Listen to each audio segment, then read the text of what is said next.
ఈ జీవితంలో జరిగేది ప్రతిదీ అదృష్టమో దురదృష్టమో నీకు మాత్రమే ఎందుకు వస్తోంది ఎప్పుడైనా ఆలోచించావా? లోకం నిన్ను నడిపిస్తోందా లేక నువ్వే ఈ లోకాన్ని నడిపిస్తున్నావా?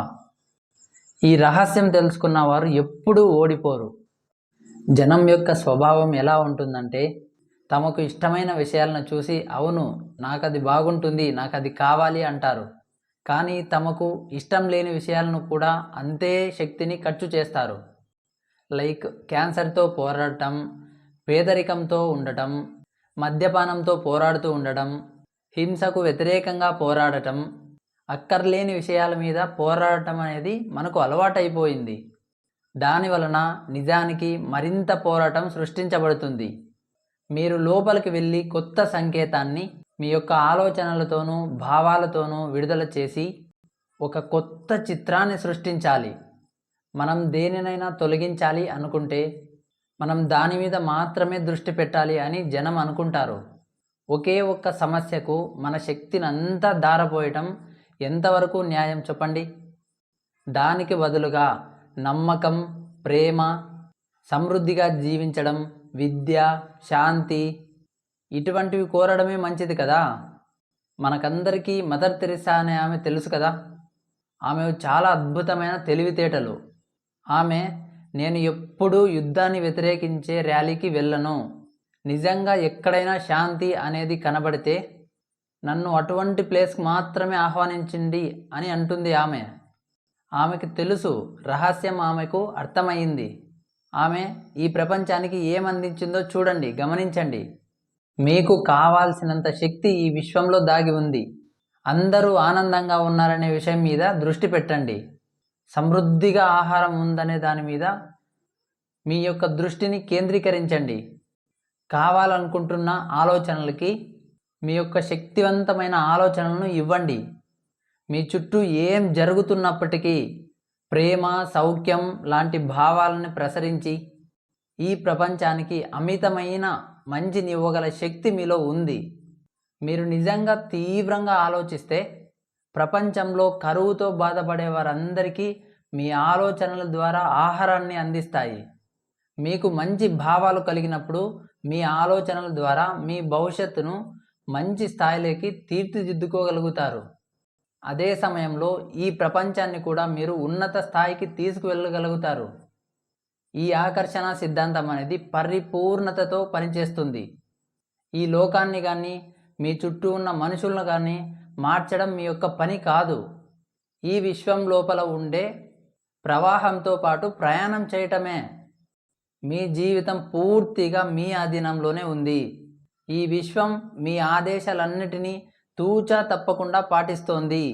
నిజమేమిటంటే అందరికీ సరిపోయేంత మంచితనం ఇక్కడ ఉంది. విశ్వంలో కావాల్సిన దానికన్నా ఎక్కువ శక్తి ఉంది. అవసరమైన దానికన్నా ఎక్కువ సృజనాత్మకమైన ఆలోచనలు ఉన్నాయి. కావాల్సిన దానికన్నా ఎక్కువ సంతోషం ఉంది. ఎవరి మనసుకైతే తన అనంతమైన స్వభావం గురించి అవగాహన అనేది ఉంటుందో ఆ మనసులోంచి ఇవన్నీ బయటకు వస్తాయి. ప్రతి ఒక్కరికి అందరికీ సరిపోయేంత ఉంది. దాన్ని మీరు నమ్మగలిగితే, చూడగలిగితే, దాన్ని మీరు కార్యరూపంలో పెట్టగలిగితే అది మీ ముందు ప్రత్యక్షమవుతుంది. ఇదే నిజం. మీకు ఏదైనా కొరత ఉన్నట్లయితే, మీరు అనారోగ్యంగా రోగాల బారిన కానీ పేదరికంలో ఉన్నా కానీ మీలో ఉన్న శక్తిని మీరు ఉపయోగించుకోలేదని మీరే అర్థం చేసుకోవాలి. ఇక్కడ ప్రశ్న అనేది విశ్వం మీకు ఇచ్చే వాటి గురించి కాదు. విశ్వం అందరికీ అన్నీ ఇవ్వటానికే సిద్ధంగా ఉంటుంది. పక్షపాతం చూపించదు. ఈ విశ్వం ఆకర్షణ సిద్ధాంతం ద్వారా అందరికీ అన్నీ అందిస్తూ ఉంటుంది. మీ జీవితంలో ఉన్న వాటన్నింటినీ ప్రశంసించండి, ఆశీర్వదించండి. అలా చేస్తున్నప్పుడు మీరు ప్రేమ అనే అత్యున్నతమైన ఫ్రీక్వెన్సీ స్థాయిలో ఉండగలుగుతారు. బైబిల్లో హీబ్రూలు ఆరోగ్యాన్ని, సంపదను, ఆనందాన్ని ఆశీర్వాదం అనే క్రియ ద్వారా పొందుతారు. ఎందుకంటే ఆశీర్వాదంలో ఉన్న శక్తిని వాళ్ళు తెలుసుకున్నారు గనక. చాలామంది అవతలి వాళ్ళు తుమ్మినప్పుడు మాత్రమే ఆశీర్వదిస్తూ ఉంటారు. నిఘంటువుల్లో ఆశీర్వాదం అనే పదానికి అర్థం ఈ విధంగా ఉంది చూడండి. దైవ కృపని ఆవాహన చేసి సంక్షేమాన్ని సమృద్ధిని ప్రసాదించటం. అందుచేత ఈ క్షణమే ఆశీర్వాద బలాన్ని మీ జీవితంలోనికి ఆహ్వానించండి.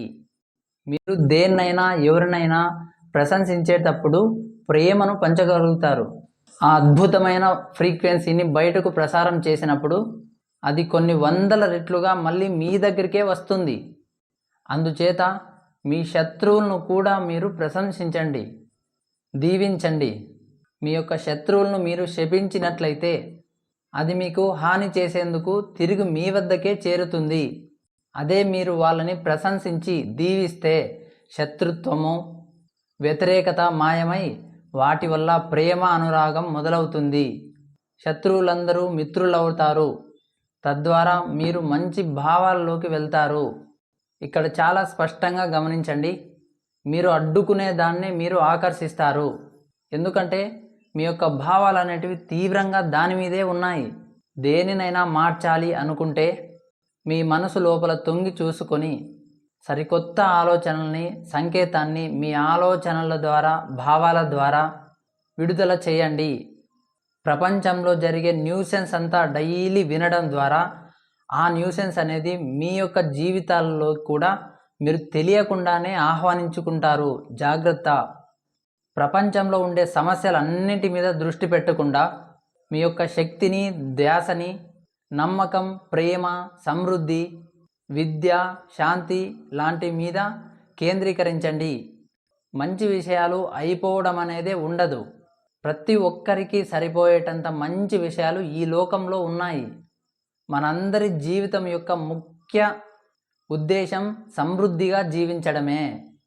మీ యొక్క ఆలోచనల ద్వారా, భావాల ద్వారా అంతులేని సమృద్ధిని పొంది దాన్ని మీ యొక్క అనుభవంలోకి తెచ్చుకునే సామర్థ్యం మీలోనే ఉంది. ఓకేనా? ఇప్పుడు నేను చెప్పిన ఈ మంచి మంచి విషయాలను మీరు ఈ క్షణం నుంచే ప్రారంభించి మీ యొక్క జీవితాలను నాలాగే మార్చుకోవాలని ఆశిస్తున్నాను. ఈ వీడియో మీకు నచ్చినట్లయితే తప్పకుండా ఒక లైక్ కొట్టి నన్ను సపోర్ట్ చేయండి. మీ ఫ్యామిలీ అండ్ ఫ్రెండ్స్తో షేర్ చేయండి. ఇలాంటి గొప్ప గొప్ప లా ఆఫ్ అట్రాక్షన్ వీడియోస్ కోసం, మోటివేషనల్ వీడియోస్ కోసం మా యొక్క ఆకర్షణ శక్తి ఛానల్ను తప్పకుండా సబ్స్క్రైబ్ చేయండి. Thank you so much.